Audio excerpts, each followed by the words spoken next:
a cover of Angel Gone by Beat Happening.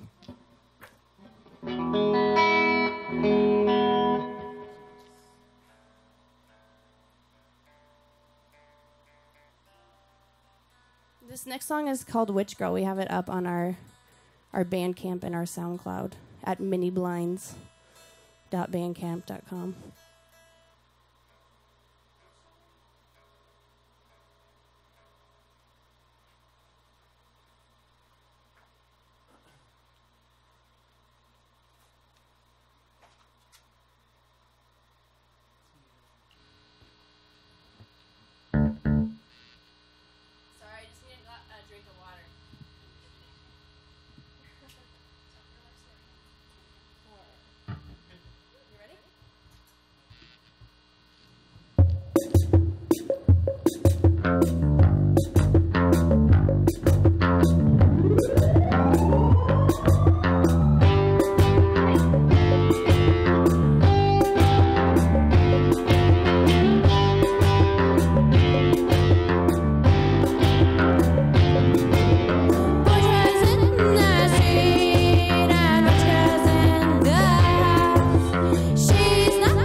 So that song, I kind of had to change some lyrics so that it was more radio friendly. But we might actually re-record it so that there's no explicit material included in the song because we want it to be able to be played on the radio.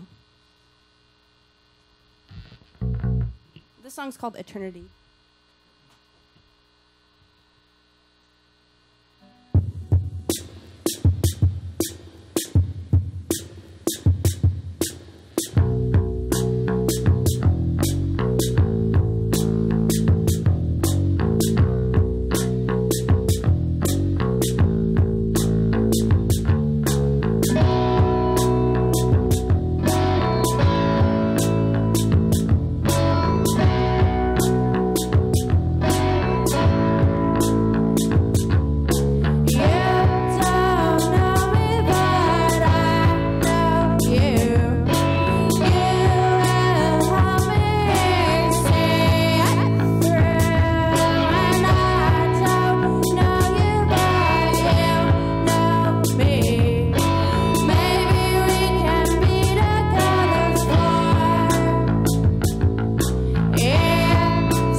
Next song's called Make It Real. Right now we're testing out a guitar right now from our friend Arian Jalali. He's playing with Charlie Hilton, and we're playing a show with them at Liquor Store on February 16th, the day after my birthday. Super exciting.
You guys would not believe how incredibly hot it is in this basement right now. We both have sweaters on, and there's a giant light that's like a tanning booth in here. But it's actually kind of nice because it's freezing outside. Welcome to summer in January. Oh,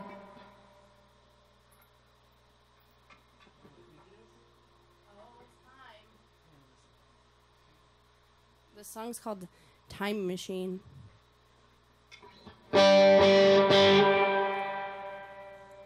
It's about our love for the traffic in Portland.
to 1966 when they drove tiny cars round tiny cities with no freeways, no packed parking lots, and no iPhones to distract from what is really real lifetime, which is really inside our heads, inside our minds.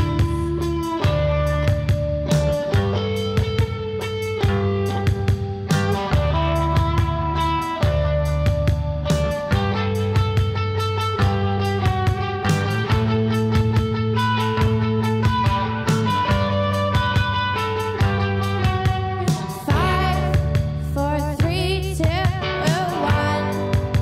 The future has begun.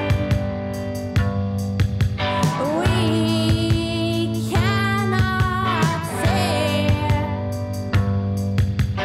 what will be, will be, and what's in the past is now past. Inside our memories, inside our eyes, inside our minds,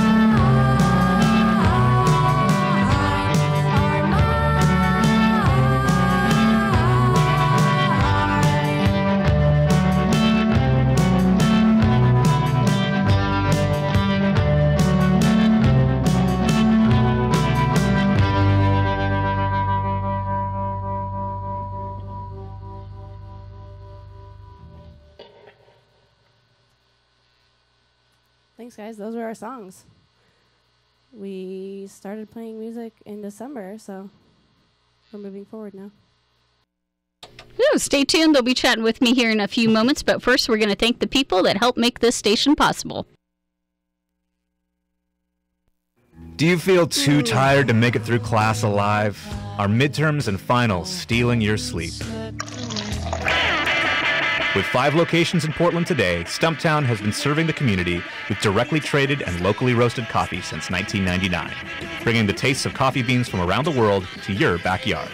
For more information on their coffee and brewing techniques, visit stumptowncoffee.com. Hi, I'm Ryan Seacrest for RAD. Over 300 people in this country are killed every week by a drunk driver. That's the equivalent of 2 747 plane crashes every single week. And the problem isn't going away unless we all do our part to stop it. So if you see someone who's about to drive after drinking, get the keys. Don't leave it up to anyone else. Friends don't let friends drive drunk. A public service announcement brought to you by RAD, the National Association of Broadcasters, and the Ad Council. Hey Portland, want to get in touch with the city's music, community, and culture? Then pick up a copy of 11PDX magazine or visit 11pdx.com, and that's your free monthly music and culture magazine with up-to-date content from local, national, and international artists. Volume 2 featured interviews with Macklemore, Foles, Unknown War Orchestra, Dan Deacon, and plenty more, and we can't wait for an exciting Volume 3 at Mississippi Studios or over 250 additional Portland locations, or visit us online at 11pdx.com. This hour of music on KPSU is sponsored in part by Lagunitas Brewing Company. You can find out all about their unique brews and other brewery happenings online at lagunitas.com. That's LAGUNITAS.com. Glad to support KPSU Radio, Lagunitas Brewing Company, keeping the pub in public broadcasting. Hey, oh, there we go. Now you can hear me talking about nothing important. Hello? Okay. Yeah. Check. Checking. Talking. Ooh, and we're Hello. live now. Woo woo. Looks like he's fading me out. Can you hear me now? Woo. All right. Thanks, guys, for being here. Thank you for having us. This is fun. Okay, so I am sitting with Beth and Devin. Is that right? Okay. That's right. Yeah. Oh, I remember names. Yay for me. Of Mini Blind, who happen to be Mini Blinds with an Mini S. Blinds with an S. Yes. Okay. Which is actually better than what we were saying it as earlier. We were saying MIDI. MIDI blind. Oh, wow. We're like, no. No, mini blinds, like the kind that people have in their houses, or like really old, like, you know, schools and stuff. I'm sure that PSU has plenty of mini blinds somewhere.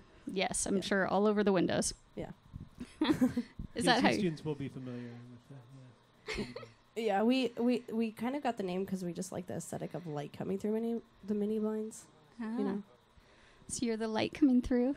Maybe, or maybe we're the shadows on the object on the other side. Ooh, Or that's the very creeper deep and peeping dark. through from the other side. Oh, you have the image of somebody like peering through, like kind of creepily too. Is kind of cool. That's gonna be your new album cover. Maybe. Speaking of albums, talk to me about what you have currently put out there. Do we just have one song up on Bandcamp? We're trying to make a demo right now. We don't really want to rush it. We want to take our time to like get somebody to put out a full length and like make it really polished and sounding really good. That's always a good goal to have. Yeah. So what all are you planning the album to sound like overall? Well, it's pretty much right now the songs that we just played, so it's kind of like poppy.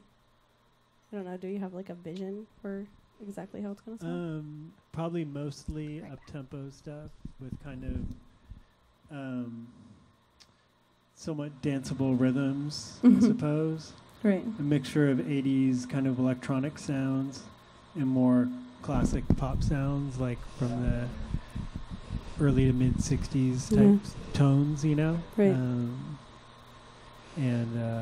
I think, well, we definitely vocal focused, you know, like strong hooks in the vocals. I don't know.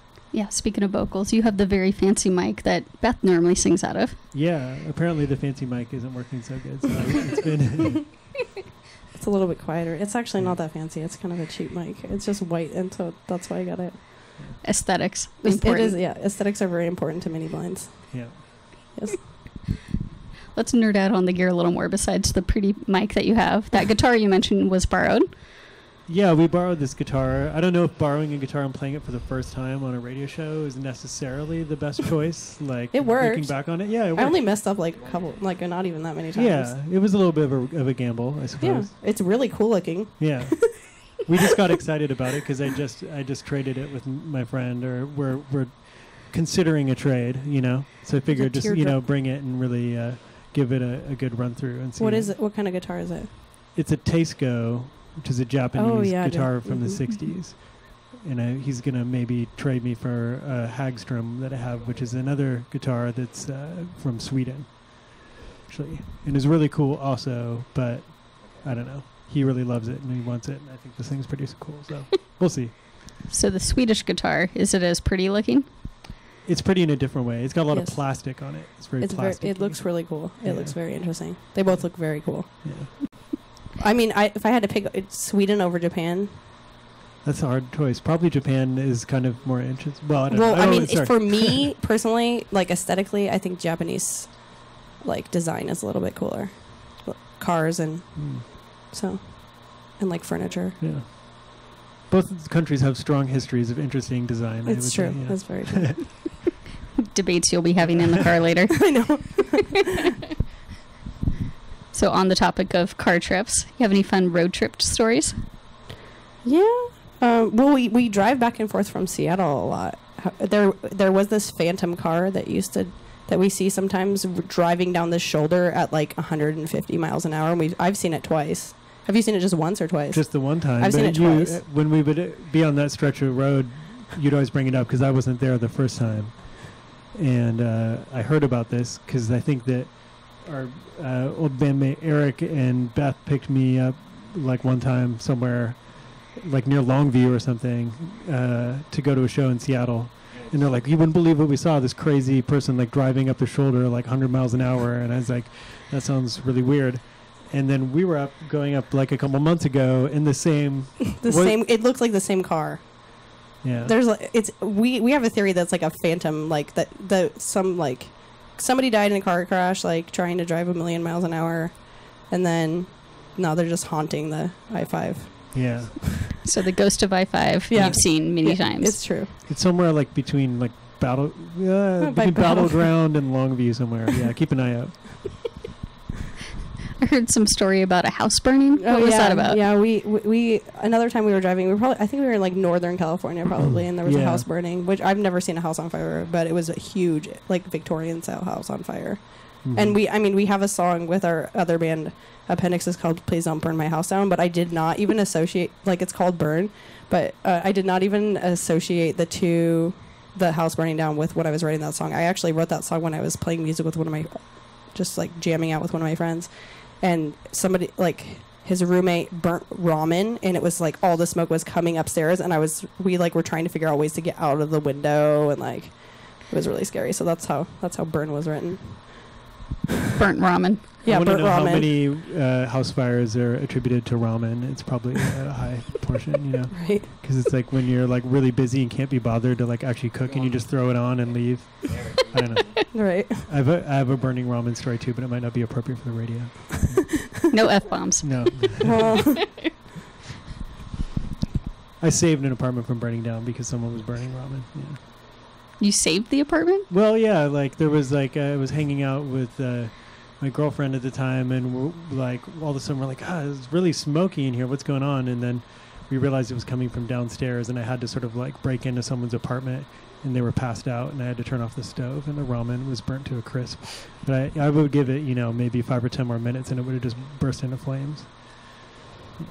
So you actually saved their lives, not just the apartment. Yeah, perhaps. I don't know.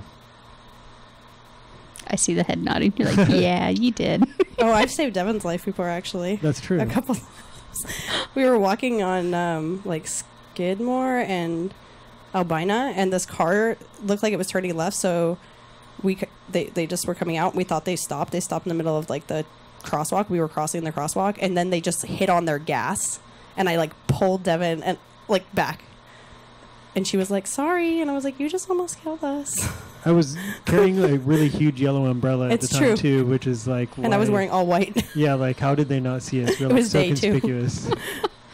So it's not like you were all in black and totally hidden. No. But I have a sort of I don't know, I'm kind of oblivious when I'm walking around. And so there's lots of times where Beth has to grab me and save me from cars. Is that your history, how you met? No, how do we meet? We met because of Appendices. I came and saw Appendices play because I was buddies with Eric from the band. What up, Eric Sabantino? Yeah, what's up? Hi, Eric. I hope you're... So he was in the moped scene, and I was into mopeds, and I met him that way. And he's like, I got this band. We're playing at Blues Brews in St. John's. And so I'm listening. He might be. We love you. From there, and it was a really blustery day, and that's when I already knew Eric, but that's when I met Beth. She wasn't very nice to me at the time. Yeah, I kind of when Devin was when we were playing in Appendices together, at certain points Devin and I would kind of get into arguments, but now we're like best friends. We hang out every day. So that's true. Sometimes you gotta give somebody a chance. Yeah, that person you're arguing with all the time. How did this band start? I think that there was... I might be your future BFF. It's true. Like some musical ideas that weren't as conducive to our other band that we wanted to explore. And so we just sort of started messing around on stuff in my basement with whatever gear was laying around. And that song, Boy Toy, that we played... It's called Witch Girl. It's called Witch Girl. Yeah. We changed so they changed the name because it has an explicit word in it that would begin with a word and then be boy, and it's very all over the internet. But we know that that's a word that we don't use in this language, in the radio language. Yeah. So we brought that, but the reason that the lyrics for that were inspired, it was that day this last summer when there was a couple days when it was really smoky from wildfires. And we were hanging out in the basement and had the windows open because it was also pretty hot out. And there was a guy like out in the street yelling at our neighbor's house. And he was like, Richard, it's me, Leroy. Let me in. And like all this stuff, like just hollering at him like in the street, sort of like pacing around. and we're like, this is really strange. It like went on for quite a while. Yeah, like in half an hour or something. And so like we were kind of writing the music to the song, and then you started singing something about Leroy's Richard's in the street and Leroy's in the house or whatever. Yeah. And then it sort of morphed into this other thing. Yeah. But that was like the initial. And we're like, oh, that was pretty cool. I think Beth was sort of like, you're trying to get me to write some weird like early 80s like DIY post-punk, and wasn't like totally into the vibe at first, and it's evolved. I had to kind of be like, no, let's keep rolling with it. Like, I don't know. So yeah, it's definitely evolved from that for sure. Yeah, it's not like I don't like post-punk, but I like pop music a little bit more. Something that's like a little bit more upbeat and sparkly. Mm-hmm. That's the kind of music you started listening to as a kid, isn't it? The pop music. Yeah, I really liked Hanson, and I really liked. I wasn't a big fan of the boy bands. It was more like bands that had guitars. So like, I don't know, Hanson had guitars. Cranberries, like Garbage. Garbage is pretty like twinkly, you know. Mazzy Star, stuff like that. And I really like hip hop too, like early 90s hip hop, mid 90s hip hop. There's something you two have in common. Yeah. Yeah. Mm-hmm.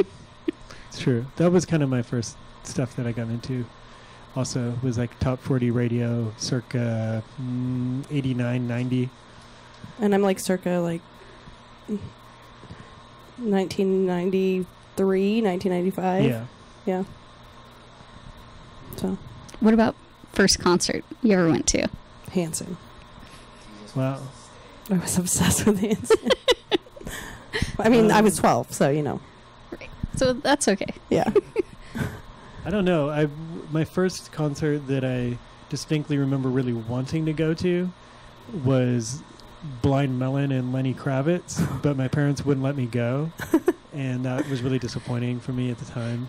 Now I could really care less, but I did end up eventually convincing them to let me go to shows, and there was a really good teen center near where I grew up in the suburbs outside of Seattle, and a lot of the all ages shows would happen there, and like bigger touring bands or kind of like would come through there. And the first show that I went to that I really distinctly remember was Jawbreaker, and that was pretty cool because it was like, you know, people got wild and stuff, and it was a band I ended up liking for a long time. So that was pretty rad. And as far as like bigger shows, I don't know, just going to Bumbershoot Festival and stuff in Seattle and see all sorts of stuff. Beck and I don't know, saw the Ramones there and stuff. That was cool. That's pretty cool. That's also a really good plug for all ages shows right there. Because how long were you into Jawbreaker? Oh, just my teen years. Yeah, you know, mainly. I mean, I might listen to it occasionally nostalgically now, but yeah, there was, in the time in Seattle, there was a really restrictive law about having shows, all ages shows in general. It was really hard to put on all ages shows unless they were really big, like at big theaters and stuff. So like for more like underground bands that were coming through that wanted to play all ages, it was either like basement shows or this like one teen center specifically over in Redmond called the Old Firehouse, and like they would have crazy shows, you know, like Blonde Redhead played there, and like a lot of the Olympia bands like Bikini Kill and stuff, like and so being like a kid and being able to see those kinds of shows was like really impactful. It's interesting you mentioned those bands, and yet you didn't want to go the post-punk route. Oh, yeah. No, I mean, I love that style of music. Yeah. I mean, I play in another band that's kind of more of a post-punk type band as well. But I also love pop stuff and kind of more twee stuff and dreamy stuff. So 60s music. So, you know, yeah, it's kind of all over the place. I pretty much always play in two bands, and they're usually really distinctly different from each other. What other bands do you play in? Well, we have another band that's sort of like taking a little break right now, but it's called Appendices. Beth and I are in that, along with Eric Sabatino and a rotating cast of drummers. And then I play in a band called Vice Device that is sort of like post-punk with like synthesizers and male and female vocals, a little bit of saxophone. Any other side projects for you, Beth, besides Appendices? No, I'm really busy. I have a lot of other side projects that aren't really music. I I'm a preschool teacher, and I work at 2 different preschools, and I also I have a vintage spot at House of Vintage, so I work a lot on thrifting and posting on the internet, posting vintage clothing, lots of vintage. Explains the importance of aesthetics of gear. Yes. Okay, random question time. Okay. Tell me about the first album you ever bought yourself. Oh, yeah, I bought myself Hanson and All That soundtrack. So All That is like a Nickelodeon show that was on air in like 1997, I think-ish. Not She's All That. Not She's All That, not the movie, no. But I would have loved to have that. I loved that movie. I saw that in the theaters for sure. What about you, Devin? I saw that at the drive-in, yeah. Oh, in the drive-in? Yeah. Ooh, was it a... It was a date. Let's see, my first albums, let's see. Well, yeah, the first ones that I remember going out and buying, like my parents bought me a CD player for Christmas or something, and like a weird oldies compilation that had like, you know, Fats Domino and stuff like that on it. And that was cool, but that I got sick of that pretty quick. And then I was like, you know, watching MTV and stuff, and I was into like the kind of grunge stuff. So I got Pearl Jam 10, and then the next one I remember having right around that same time was Arrested Development, called 3 Months something. It had a really long album title, but it had like that song Tennessee on it and stuff like that. And also House of Pain. And then very shortly thereafter, there was some like Red Hot Chili Peppers and Radiohead. And were we talking about that like Columbia? What was that thing where you would the like BMG? Yeah, you would like order CDs. You just like got to pick off of their list, and it was really cheap to get all those CDs. I did that. And then you just cancel. Yeah, I did that and canceled. So I think I got like Third Eye Blind and like Offspring. Yeah. Yeah, Matchbox 20, which I still to this day never really liked, but I didn't even know what to pick, so I was just randomly picking like things that were like post grunge, new grunge, or whatever. Like a word and then a number. Yeah. Like any band that has a good Blink-182. Any band that had a number in it had to have a number in it. Yeah.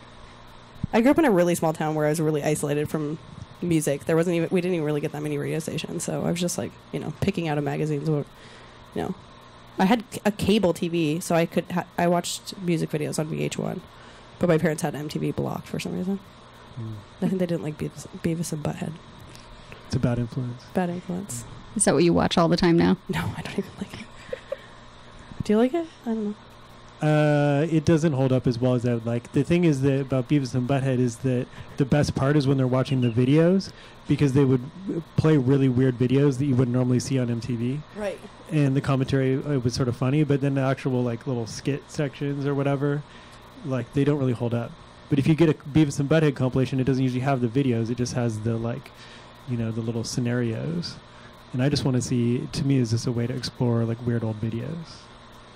I think I saw the one where they did Lisa Loeb's Stay, and it was really funny. Yeah, I could see that.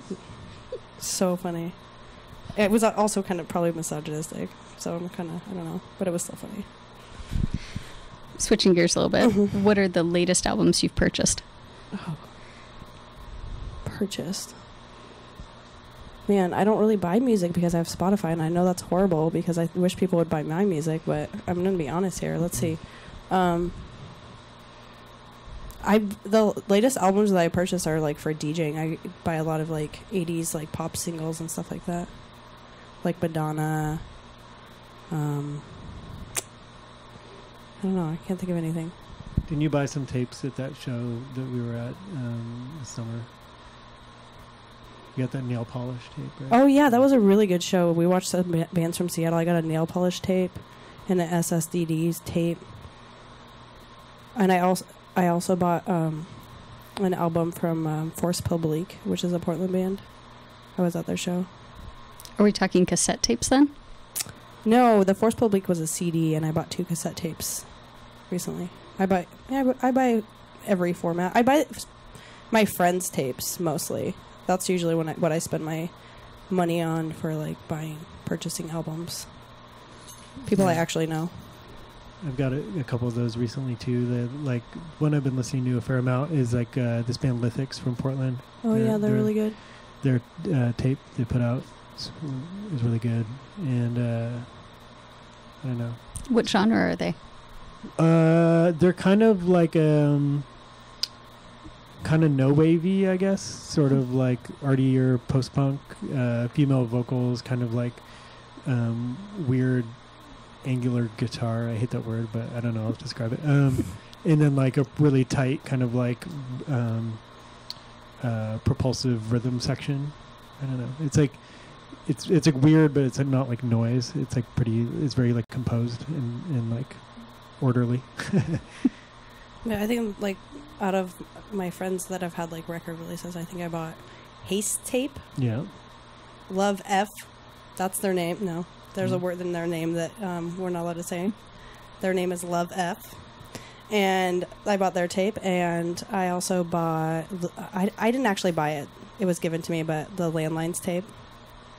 I wanted the vinyl. No, I did buy the vinyl. I did buy the vinyl. They're the same album, but the vinyl has a really cool little booklet on the front. I don't know.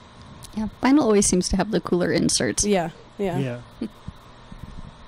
Do you have a preference as far as format? I mean, I think it would be ideal to always have vinyl, but because it has like better sound quality, but also cassette tapes are more portable and like, I don't know. Yeah, I mean, a nice record is great with cool packaging with big artwork, and it does sound really good. I don't buy them as much as I used to, maybe. I was kind of obsessed for a while. It's kind of an expensive hobby, buying vinyl. Right. But I still pick up things here and there. But then I feel like I only listen to like half of what I have. So I listen to a lot of Spotify. I'm not gonna lie. I listen to Spotify all the time. Tapes are fun. I'm glad that tapes are coming back. Yeah, me like, too. Yeah. Just because they're also like relatively cheap to manufacture, and there's still cool things you can do with the packaging. Because there's a lot of like ways you can, not just having the plastic case, but different types of paper cases and stuff. CDs are okay too, I guess. I don't know. There's not very much sex appeal with CDs. You know. It's a good way of putting it. Yeah. I really don't like jewel cases. I think they should be banned. Yeah. They're a waste of plastic. They just end up at Goodwill, and then Goodwill throws them away. Or they end up broken where the top doesn't stay on ever. Yeah. Every time. Every time. Problems of music, people. When you listen to music, what do you generally pick out first? Is it lyrics? Is it melody? Instrumentation? Lyrics and beat. I really like keyboards a lot, which is funny because we have some keyboards in our backing tracks, but we don't really have that much keyboards. But I really like lyrics. I think they're very meaningful. I'm definitely more like, it's like the tonalities, it's like the sounds, the types of sounds in the songs that immediately is the first thing I notice. And then like kind of composition, and then definitely vocals are huge, like in terms of feeling like I emotionally connect to it or not. And like if the vocals are annoying or bad, there's like no way I can get past that. But that being said, I'm not words or there's like songs that I love and I've listened to for years, and I could only tell you a few of the words. So words definitely aren't like the first thing. I mean, but if there's a really great line or something that like really grabs you, I really appreciate that. But it's definitely not the first thing I'm thinking of. Explains why you were in Dinister Mix a lot. Oh yeah, for sure. Yeah, I mean I like that was Drake. just of the time. It was just the time. Like, I don't know. It had that one great line for you. Oh yeah, for sure. Yeah, I mean, the whole concept. I mean, the video. Come on, like. I just want everything to be fun. I think that's what I try to pick out in music. It's either fun or like really emotional, and sometimes it's hard to tell exactly what the sound is that's making that emotion. But. When you go to a concert, what is it you look for? I really like it when the band interacts with the crowd. It makes me feel, or like at least tries to, or like dances around and moves around a lot. I mean, live sound is also important, but just so like interacts with the crowd or interacts with each other on stage. Yeah, just energy, I guess. And like energy and engagement, and like I guess when stuff is like tight, when the band's like really together. It doesn't have to be like polished sounding, but when the chemistry is just there with the band or whatever, that's like really it makes a big difference about. Do you find yourself analyzing them more as a musician? Yeah, I can't help but to do that. It's like sometimes I wish I didn't think about things that way all the time. But it's also, I'm a real like visual learner, so it's like when I'm seeing people play, I'm really like watching what they're doing and like trying to like, I don't know. That's how I feel like I've learned more than anything, is just like standing and focus. I'm like, wow, that sounds really cool. What are they doing? And just kind of like fixating on like, what's the guitar player doing or whatever, you know. I feel the same way. Yeah. I feel like going to live shows is like why I started playing music, probably. Why do you say that? Just I don't know, just realizing that if for some reason the live show is like, it's like it takes away the like barrier between audience and musician. And sort of, sometimes. I mean, it depends on if you're going to a huge show, if you're going to like a house show, or if you're going to like an all ages show. But I feel like it's kind of, it bridges the gap between the audience and the performer. What was it about live music that made you decide to do that yourself? Oh, I don't know. I really liked watching people perform a lot. I think that was really important part of like who I was, and also just like the energy of a show, like connecting with people and talking to people and meeting people. And cool. Well, we're almost out of time, so I want to make sure we mention people can find you on Bandcamp, Facebook. Yep. Facebook, Bandcamp, SoundCloud, Twitter, if you do that. It might be something. Instagram. Oh, yeah, Instagram. Yeah. Look around for us on Instagram. We're all over that. Can we mention shows that we're playing? Yes, I was just about to ask. You got upcoming shows? Yeah, we do. We have a house show. Yeah, we're playing with Lady Wolf and Mope Grooves on the 13th of February. It's a house show. You can message us on Facebook or something if you want to find out the address. I don't think we're supposed to mention that on the radio. Yeah. Nor do we know off the top of our heads. Yeah. And then the next one after that is we're opening for Charlie Hilton at the liquor store. That's February 16th. Yep. Yeah. And we're really excited about that. One of our bandmates who plays in Appendices is playing with her, and our friend who loaned us this guitar, and she's got a cool new solo record coming out, so interested to hear that stuff live. And then what else? We're going up to Seattle for a couple shows. Yeah, we're playing at Cairo, and we're playing a Magma Festival, which is put on by the small radio station Hollow Earth Radio. Yeah. Where's the best place to find out about upcoming shows? Probably Facebook, I would say. Yeah. Yeah. Anything else you guys want to make sure you mention? I don't know. I don't think so. I think it was fun to play here for Beth. Because it was. Oh yeah. I mean, I was really excited to be here because I used to go to school here, and I was like, I remember coming down here a couple times and being like, man, I wish I could get a job there, but I couldn't. I tried really hard. I was on like wait lists, but I didn't get them. And now you're here as a performer. Yeah. Yeah. So you know, if you can cancel her student debt, yeah, that would be great. You guys just I want to start be in a that band. Yeah. Right now. Well, thank you guys so much for being here. Before you go, can you do a quick station drop for me? Oh yeah, this is Mini Blinds, and you're listening to KPSU. Thank you. Thanks, guys.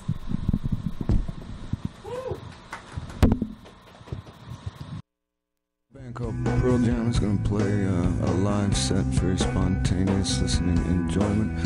Since I'm in that band, I guess I'm going to have to move into the next room. This is Kim and Chris from Soundgarden. Hi, we're Screaming Trees. I'm Kim, and I'm from the Pixies. This is Ian